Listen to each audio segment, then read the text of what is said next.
반갑습니다.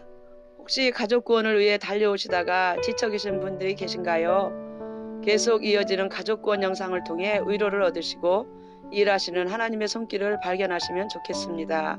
오늘 영상은 부모님이 구원받게 되신 이야기인데 영혼 구원이 가장 시급한 우리 부모님들이 꼭 구원받으시기를 기도하며 영상을 준비했습니다.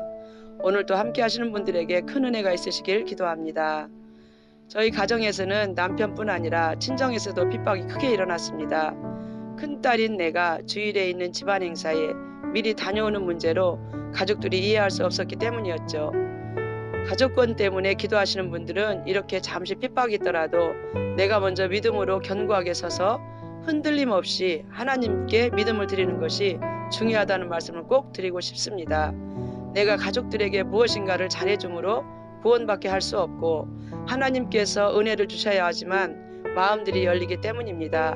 가족들의 핍박이 계속 이어지던 중 친정아버지가 갑자기 쓰러지셨는데 병원에서는 길게 사셔야 6개월 남았다 하시고 폐암이 이미 온몸에 퍼져서 수술해도 소용이 없다는 말을 듣고 온 식구가 충격을 받아 힘들어했습니다.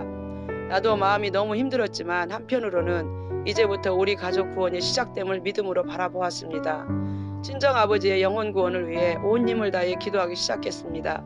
사랑하는 아버지와 육체적으로 이별하는 것도 가슴 아프지만 아버지가 고통 없는 천국에 가시도록 하는 자식이 부모에게 할 수 있는 가장 소중한 마지막 효도를 꼭 해드리고 싶었습니다. 남편이 핍박할 시기인지라 최소한의 생활비만 공급받기에 내 지갑은 항상 비어 있었습니다. 그래서 결혼할 때 받은 폐물을 팔아 매일 새벽 예배 시간에 아버지의 이름으로 예물을 드리며 작정기도와 금식기도 등 기도를 통해 아버지 생명줄을 잡고 하나님께 매달렸습니다. 5개월 정도를 기도하며 거의 매일 병원에 가서 복음을 전해드리고 기도해 드렸는데 내 중심이 불신 가운데 계신 부모님께 제대로 전달되지 않는 것처럼 보였습니다. 이제는 내가 가기만 하면 또 그 소리 하러 왔다며 등을 돌리시는 모습이 참 안타까웠지만 아버지가 지옥 가는 것이 용납되지가 않아 포기할 수 없었습니다. 아버지가 소천하시기 한 달 정도를 남겨두고 변화가 일어났습니다. 아버지께서 성경책을 사다 달라고 하시며 세례를 받게 해달라고 말씀하시는 것이었습니다. 할렐루야! 얼마나 감사하고 기뻤는지 몰랐습니다. 하나님은 역시 살아계셔서 기도를 받으시고 반드시 응답해 주시는 분이셨습니다. 시골 친정 동네에 교회가 있었지만 가족들이 한 번도 가본 적 없었던 교회 목사님께 전화드려 부탁을 드렸습니다. 목사님께서는 세례 준비를 하셔서 첫 차를 타시고 병원 중환자실로 달려오셨습니다. 면회 시간에 문이 열리고 목사님이 들어오시자 아버지께서 벌떡 일어나셔서 반갑게 목사님을 맞이하셨습니다. 어서 저를 위해 기도해달라 하시며 마음을 열어 세례를 받으셨습니다. 지금까지 평생 지은 죄들을 회개하시며 예수님을 영접하시고 구원받으시는 기적 같은 일이 눈앞에 펼쳐졌습니다. 중환자실이기에 조용히 해달라는 간호사님들의 말에 목사님은 양해를 구하시면서 계속 눈물을 흘리셨습니다. 아버님은 효녀를 잘 두셔서 가장 큰 복을 받으셨다 하시며 축복 기도를 해주셨습니다. 아버지께서는 그날 진통제를 안 맞으셔도 아무 고통이 없었고 날아갈 것 같이 기쁘다 하시며 면회 오는 가족들에게 유언처럼 내가 천국 가고 없더라도 목사님과 교회 식구들을 초대하여 식사 대접해드리라는 부탁을 남기셨습니다. 평상시 농담처럼 나는 죽는 것도 너 때문에 주일에 죽으면 안 되겠다 하셨는데 평일에 아버지는 그렇게 고통 없이 편안하게 구원받으시고 천국에 가셨습니다. 하나님께서 믿음의 사람 하나를 부르시고 가족 구원에 대한 뜨거운 소원을 품게 하시고 눈물의 기도와 믿음을 받으신 것입니다. 우리 가문을 향해 하늘문을 여시고 가장 먼저 내가 가장 사랑하는 아버지의 영혼을 받으신 것입니다.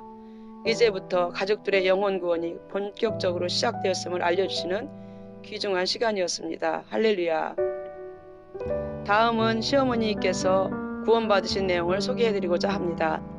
90세가 다 되신 어머님은 건강하신 편인데 넘어지시면서 다리가 골절되셨고 치료 시기를 놓치시면서 골절된 다리가 그대로 굳어져 걷지 못하는 상황에 계셨습니다.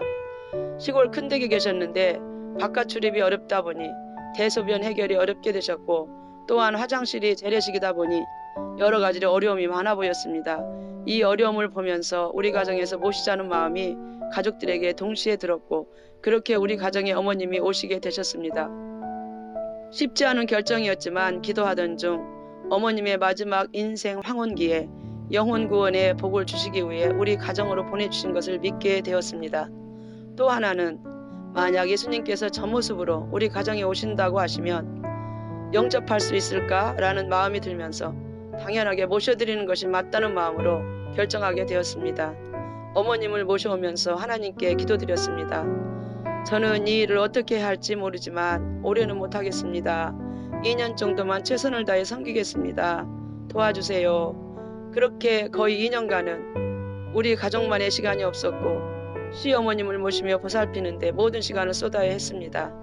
우리들이 아기였을 때 어머니가 먹여주고 기저귀를 갈아주며 씻기고 키워주셨던 사랑이 지금은 반대로 어머님이 그렇게 되셔서 자녀들에게 베푸신 사랑을 이제는 어머님이 받으시는 것이 느껴졌습니다. 그러던 중 남편이 절기 예배 때 걷지 못하시는 어머님을 등에 업고 교회에 함께 가서 예배를 드리시게 되셨습니다. 자녀들의 믿음의 기도로 복음을 전해 들으시고 세례를 받게 해드리고 싶었습니다. 목사님께서 세례를 베풀어 주시고 어머님께서는 귀가 잘 안 들리시는데도 아멘 아멘 하시며 부끄러운 구원이지만 성령님께서 함께 하셔서 영혼이 구원 받으셨다는 것이 믿어졌습니다. 이 기간에는 밖에서 다른 사람들을 전도할 수 없었지만 시댁과 친정 가문을 위해 기도하며 가장 약한 가족을 섬기며 믿음을 심는 기간을 허락해 주셨습니다. 어머님이 오신 지 2년을 며칠 남겨놓고 친정 연휴 때 마지막으로 가족들을 보시고 눈을 감으셨습니다. 식사를 들고 가서 어머님을 아무리 불러도 먼 산만 바라보시는 어머니는 여느 때와는 많이 달랐습니다. 오늘 하나님께서 어머님을 모셔가겠다는 마음이 들어서 누워 계신 어머님 옆에 조그만 상을 펴고 찬양과 기도를 계속 반복했습니다. 내 주의 보혈은 정하고 정하다. 내가 주께로 지금 가오니 십자가의 보혈로 날 씻어 주소서. 하나님 아버지, 우리 어머님의 모든 죄를 보혈로 씻어주시고 어머님의 영혼을 받아 주옵소서. 기도드리는데 누워 계신 어머님이 덮고 계신 이불에 아무런 움직임이 없어 어머님을 보니 편안하게 주무시는 모습으로 눈을 감으셨습니다. 하나님께서 며느리의 찬양과 기도 속에서 고통 없이 모셔가신 것이 믿어졌습니다. 직장에 있는 남편과 교회에 연락드려 가정에서 임종 감사 예배를 드리고 시댁 근처 장례식장으로 모셨습니다. 장례를 마치고 오면서 조문객들의 칭찬과 달리 제대로 모시지 못하고 힘들 때 불평하며 짜증냈던 것들이 너무 죄송하여 눈물이 멈추지 않았습니다. 그렇지만 어머님을 모실 수 있는 마지막 기회를 주셨을 때 가족이 한마음 되어 마지막까지 감당할 수 있도록 은혜 베풀으신 하나님께 모든 영광을 돌려드렸습니다. 자식이 부모님에게 할 수 있는 가장 귀한 효도는 부모님의 영혼이 구원받도록 기도하며 복음을 전해드리는 것입니다. 이것을 아직 믿지 못하는 시댁 가족들에게도 좋은 영적인 영향력이 흘러 복음의 문이 열려지기를 기도하게 되었습니다. 양쪽 가문에 주신 부모님의 영혼이 구원받는 축복이 여러분 가정에도 임하게 되시기를 소망합니다. 감사합니다. 다음 영상에서 뵙겠습니다. 영상이 은혜가 되셨다면 구독과 좋아요 부탁드립니다.